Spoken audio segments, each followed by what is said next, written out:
Morning students. तो आज हम शुरू कर रहे हैं एक नई क्लास।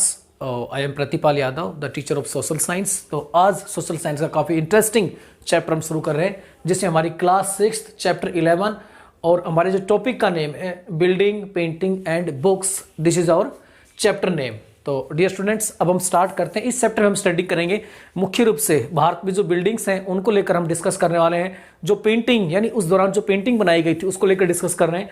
एंड बुक्स यानी उस दौरान जो इंपॉर्टेंट बुक्स लिखी गई थी उनको लेकर हम डिस्कस करने वाले हैं। तो सबसे पहले हम यहाँ पर बात कर रहे हैं आयरन पिलर। आप सभी जानते हैं कि आयरन पिलर कहां पर है, आप कमेंट बॉक्स में जरूर लिखिए। The iron pillar at Mehrauli. जो आयरन पिलर है जो कि मेहरौली के अंदर है, दिल्ली। कहां पर है? Delhi. Delhi is the capital of India. You know that Delhi is the capital of India और Mehrauli is the part of Delhi. Is an amazing example of the skill of Indian craft person. यानी कि भारत की जो कला है, यानी कि उस समय भारत में जो लोहे को बनाने का जो स्किल था, उस कला को आज भी आप देख सकते हैं कि भारत का जो मेहरौली का लौह स्तंभ है जो कि दिल्ली के अंदर स्थित है और काफ़ी वर्षों से ये वहाँ पर सिचुएटेड, वहाँ पर स्थित है। लेकिन सबसे अच्छी बात है कि वो इतने वर्ष बीत गए, इतने वर्ष बीतने के बाद भी जो आयरन पिलर है इसको आप देख सकते हैं, उसका जो आयरन है, उसका जो लोहा है वो आज तक खराब नहीं हुआ है। आज हम देखते हैं, आज लोहे के हम कुछ भी मेटल धातु बनवाते हैं, कुछ समय खराब हो जाती हैं, लेकिन मेहरौली का जो आयरन पिलर है वो इतने वर्षों से एज इट इज खड़ा हुआ है, उस पर आज तक जंग नहीं लगे हैं। तो मेहरौली के जो आयरन पिलर है उससे हम इंडियन क्राफ्ट पर्सन यानी भारत की जो कला है, चीज़ों को बनाने की जो कला है, उसको हम आज भी देख सकते हैं कि इतने ज़बरदस्त तरीके से इसको बनाया गया था। Its height is 7.2 metre. ये जो आयरन पिलर है इसकी हाइट 7.2 मीटर है, 7.2 मीटर है। And weight over 3 ton. और जो आयरन पिलर है उसका जो वेट है वो 3 टन इसका वेट है। It was made about 1500 years ago, अर्थात 1500 वर्ष पूर्व ये जो आयरन पिलर था ये बनाया गया था। तो देखिए आप, 1500 वर्ष पूर्व ये बनाया गया था और 1500 साल हो गए उसको बनाने के बावजूद भी, लेकिन आज भी आप इसको देखेंगे तो आज भी ये एज इट इज है, इस पर किसी प्रकार का जंग वगैरह नहीं लगा है। देयर इज एन इंस्क्रिप्शन, यानी इस पर बहुत सारे शिलालेख लिखे हुए हैं।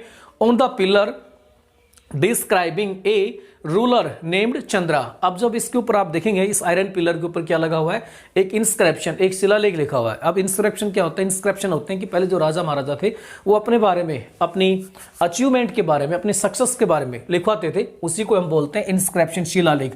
तो ये जो इंस्क्रिप्शन लिखा गया है आयरन पिलर पर, ये डिस्क्राइबिंग कर रहा है, वर्णन कर रहा है किसके बारे में, कि ये किस राजा से रिलेटेड, अर्थात किस राजा की डायनेस्टी के समय बनाया गया था। तो उस समय जो राजा थे चंद्रा, कौन थे? चंद्रा राजा थे, यानी चंद्र राजा थे। Chandra belonged to Gupta dynasty. अब ये जो चंद्रा राजा था किस डायनेस्टी से संबंध रखता था? गुप्ता डायनेस्टी, अर्थात गुप्त वंश से ये संबंध रखता था। क्योंकि 1500 वर्ष पूर्व हम देखते हैं तो किसका शासन था भारत में? गुप्त डायनेस्टी का रूल था। The pillar has not rusted in all these years. अब इतने वर्ष बीत गए लेकिन आज तक भी ये जो आयरन पिलर ये खराब नहीं हुआ है। आज भी आप देख सकते हैं ये एज इट इज बना हुआ है, इस पर किसी प्रकार का जंग वगैरह नहीं लगा है। बात करते हैं buildings in brick and stone, यानी कि जो इमारतें बनाई जाती थी वो किससे बनाई जाती थी? ब्रिक्स, ईंट और स्टोन होता है पत्थर, यानी इमारतें जो बनाई जाती थी पत्थर और ईंटों से बनाई जाती थी। The skill of Indian crafts person can be seen in the buildings that have survived. ये कह रहा है कि जो भारतीय कलाकार थे, भारतीय जो बिल्डिंग बनाने वाले कलाकार थे, क्राफ्ट पर्सन थे, उनकी बिल्डिंग बनाने का जो आर्ट, भवन बनाने का जो आर्ट है, उसको आज वर्तमान समय के अंदर हम देख सकते हैं। वर्तमान समय के अंदर आप देखेंगे तो उस समय की जो बिल्डिंग बनाई गई है, जो भवन बनाए गए हैं, जो आज वर्तमान के अंदर प्रेजेंट है, उनको हम देख सकते हैं। अगर आप कहोगे सर क्या, तो आप देख सकते हैं, एक एग्जाम्पल आपकी बुक में दिया गया, stupa.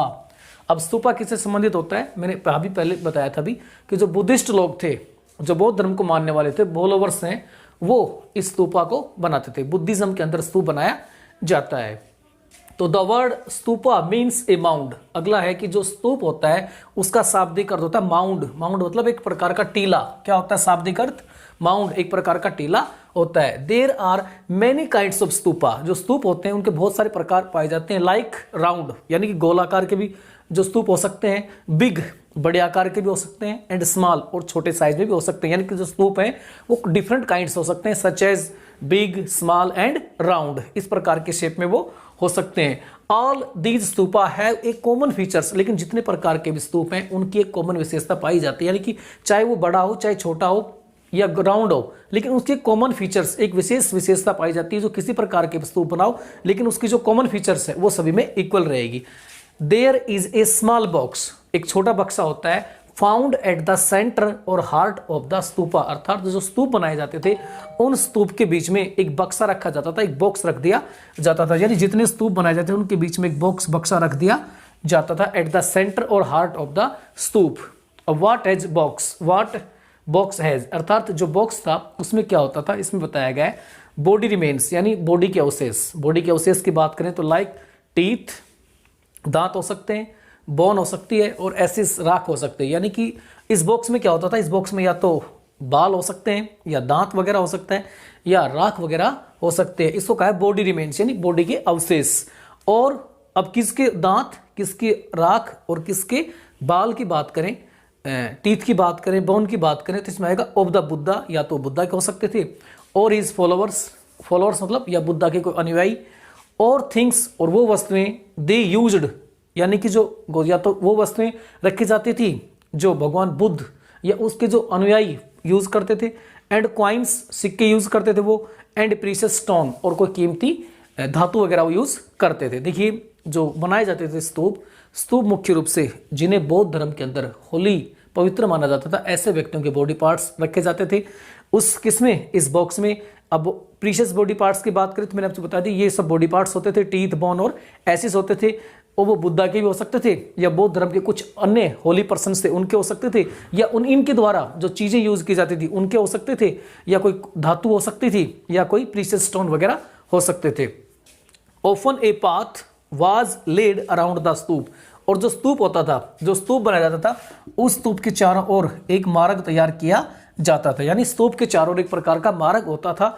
It was known as the pradakshina path, और किस लिए होता था, इस पद दक्षिणा पाथ का मतलब होता था जो स्तूप के अंदर जाते थे लोग स्तूप के चारों ओर क्या करते थे, एक प्रकार की परिक्रमा करते थे, इसी कारण इसको कहा जाता था पद दक्षिणा पाथ। तो इससे नेक्स्ट वीडियो में जो अगला पार्ट है इस लेसन का उसको नेक्स्ट अगले वीडियो में लेके आएंगे।